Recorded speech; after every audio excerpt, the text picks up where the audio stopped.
कसे आहात? तर आजचा दिवस जो आहे तो माझा नेहमीप्रमाणे तुमच्यासारखाच कामाने चालू झालेला आहे.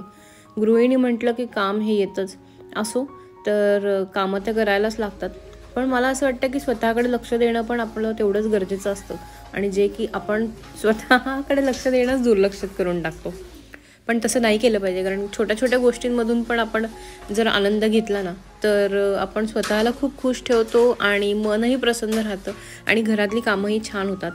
सो घरातली सगळी लगबग चालूच असते आपली, पण स्वतःला लक्ष देणं पण तेवढंच महत्त्वाचं आहे. जेव्हा आपण सकाळी उठतो तेव्हा नाही जमलं, पण थोडीफार कामं झाल्यानंतर जरी बेड क्लीन केला ना, तरी खूप छान वाटतं, फ्रेश वाटतं. तर इथे मी माझे रोजची रुटीनची कामं जी चालू होती ती करून घेत होते.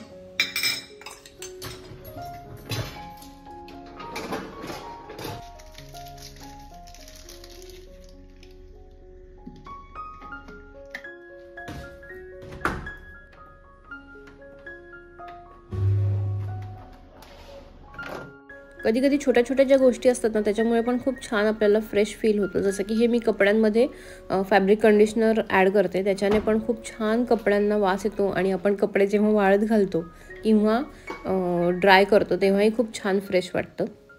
सो आता इथे ना माझं बरेच दिवस झालं हे मी जे DIY बनवलेले होते, सो ते ना इथे मॉइश्चर खूप असल्यामुळे त्याच्यात मॉइश्चर झालं होतं आणि ते आपोआप पडले होते. तर मग ते स्टिक करून घेतले मी, म्हणजे ते एक काम बाजूला केलं. नाही म्हटलं तरी छोटी छोटी कामं खूप असतात. त्यानंतर इथे मी हे किचन वाईप करायला, म्हणजे ओटा वाईप करायला हे मायक्रोफायबरचे क्लोथ्स वापरते आणि मला ते खूप छान वाटतात. कोणतीही वस्तू भाजीची म्हणजे चिरायची झाली तर आपल्याला सुरी ही अत्यंत महत्त्वाची असते, कारण ती नीट नसेल तर म्हणजे मजा येत नाही आपल्याला भाजी कट करताना. मी तरी सुरी वापरते. आय होप तुमच्यातले बरेच जण विळी पण वापरत असतील, पण मला सुरीशिवाय जमतच नाही आणि त्या सुरीला धार नसेल तर मग म्हणजे मूडच ऑफ होतो. म्हणून मी तो दगड वापरते. जर तुम्हाला हवा असेल तर त्याचं नाव मी सांगेन. खूप उत्तम धार होते त्याने. आणि इथे मी दुपारचं जेवण जे आहे ते बनवत होते. सो त्याच्यासाठी मी आज थालीपीठं बनवलेली होती.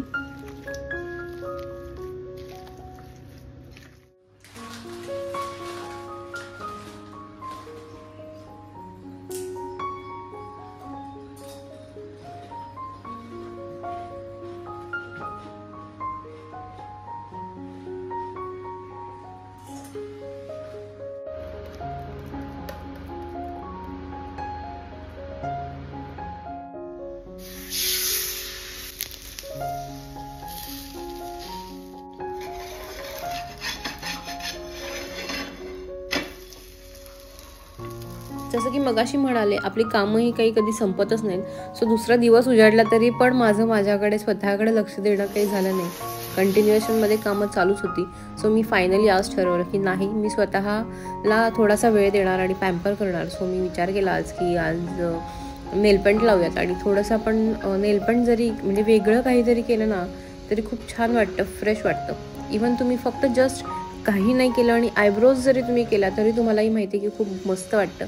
सो मी आज माझ्या नखांना जे आहे ते नेलपेंट लावून घेणार आहे आणि हे जे आहे ते मी UV जेल जे असतं तर त्याचा यूज करणार आहे. म्हणजे साधारणतः आठवडा दीड आठवडा तरी ते छान राहतं, लगेच नॉर्मल नेलपेंटसारखं निघून जात नाही. म्हणजे पाण्यात हात असेल तर. आणि जर तुम्ही पाण्यात हात नाही टाकलात तर ते भरपूर दिवस 15-20 दिवस तरी राहतं. आणि म्हणजे मला असं वाटलं की जरा वेगळं काहीतरी करूया स्वतःसाठी, म्हणून मग मी आज विचार केला की आपण आज नेलपेंट लावूया. सो इथे मी पूर्ण नेल जे आहेत ते प्रेप करून घेतलेले आहेत. आणि जर तुम्हाला हवा असेल ना की UV जेल कसं यूज करायचं तर मला कमेंटमध्ये सांगा. मी खाली तुम्हाला म्हणजे त्याचं तुम्हाला व्हिडिओ आणेल एखादा प्रॉपर माहितीनुसार की कसं करायचं आणि काय करायचं ते. So let me know in the comment box की तुम्हाला हवं आहे नको आहे. आपण नेलपेंट लावतो आणि आपली मुलं इन द सेन्स मुली कधी आपल्याला असं म्हटल्यात की आई मला पण लावतं, ते लावून द्यायलाच लागतं.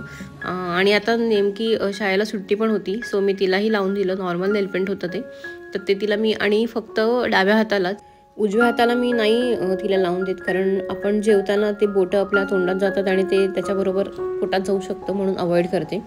आता ते झाल्यानंतर परत एकदा घराच्या कामाकडे वळाले. सो इथे मला कर्टन बनवायचे होते, तर मी त्याचं माप घेतलं आणि मग कर्टन बनवायला चालू केलं. तर माझ्याकडे हे कापड होते जे तुम्हाला आता दाखवले.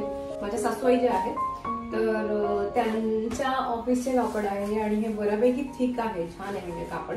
सो मी विचार केला की त्याचंच कर्टन बनवूया.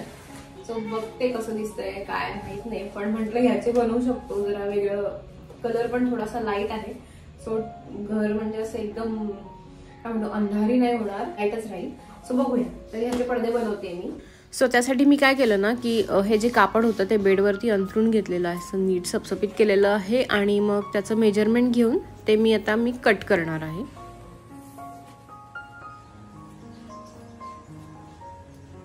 सो इथे जे आहेत ते मी कटिंग्स करून ठेवलेले आहेत कर्टन्सचे. आणि हे जे आहे हे शॉपमधून आणलं होतं. याला काय म्हणतात मला माहित नाही.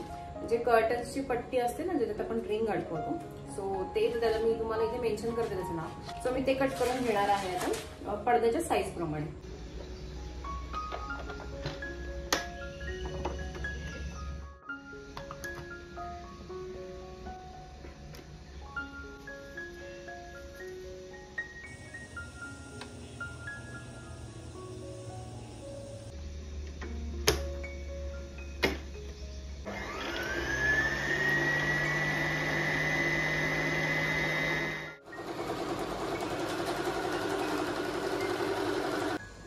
आता जे आहे ही पट्टी लावलेली आहे याला. फक्त आता इकडे खालच्या बाजूला जे आहे ते फोल्ड करायचंय. इथे फक्त फोल्ड करून घेते माझी लेंथ जी पडद्याची आहे तेवढं, आणि मग ते इथे स्टिच करून घेते.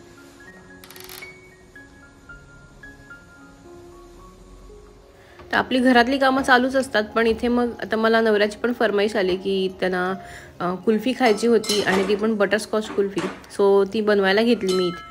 त्यासाठी काय केलं ना की आधी कॅरमल बनवलं आणि मग त्याच्यामध्ये बटर टाकलं आणि मग ते असं मेल्ट झाल्यानंतर मग क्रश आपला काय म्हणतो ड्रायफ्रूट क्रश, ज्याच्यामध्ये मी बदाम काजू हे घेतलेलं होतं. तुम्हाला पिस्ता वगैरे हवा असेल तर ते पण घेऊ शकता. तो त्याच्यात ॲड केला आणि ते पूर्ण मिक्स करून घेतलं नीट आणि गॅस बंद करून मग तो थंड करायला म्हणून ते असं त्या प्लेटवरती काढून घेतलं. तुम्ही साध्या प्लेटवरती काढून म्हणजे खाली तूप लावून घ्या, कारण याच्यावरनं थोडंसं निघायला मला थोडा त्रास झाला. नॉर्मल प्लेटमध्ये नीट होऊ शकतं. सो इथे मी दूध जे आहे ते आटवायला ठेवलं आणि मग मला इथे केतन पण मदत करत होता माझ्या या कर्टन बनवण्याच्या कामामध्ये.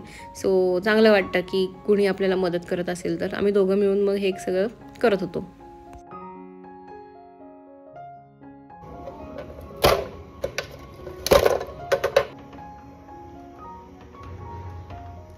सो हे सगळं करत असताना थोडा उशीर झाला, म्हणून मग विचार केला आज जेवायला आपण ओली भेळ बनवूयात. सो केतननी ओली भेळ बनवली. पहिला लॉट मी बनवला होता आणि मग सेकंड लॉट केतननी बनवला आणि साईड बाय साईड हे दुधाचं पण चालूच होतं.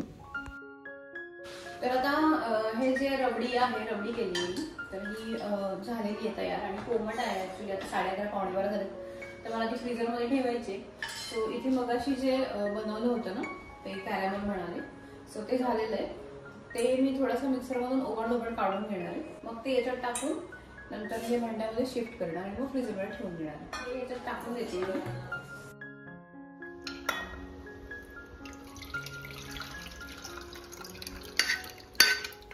आता हे दुसऱ्या दिवशी मी फ्रीजरमधून काढलेलं आहे आणि मग त्याला मी परत मिक्सरमधून फिरवून घेणार आणि मग परत त्याला सेट होण्यासाठी फ्रीजमध्ये ठेवून देणार.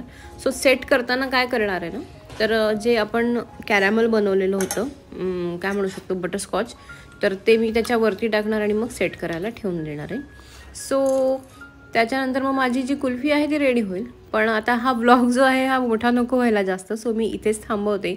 कसा वाटला तुम्ही सांगायला विसरू नका. पुन्हा भेटूया पुढच्या ब्लॉगमध्ये. तोपर्यंत बाय.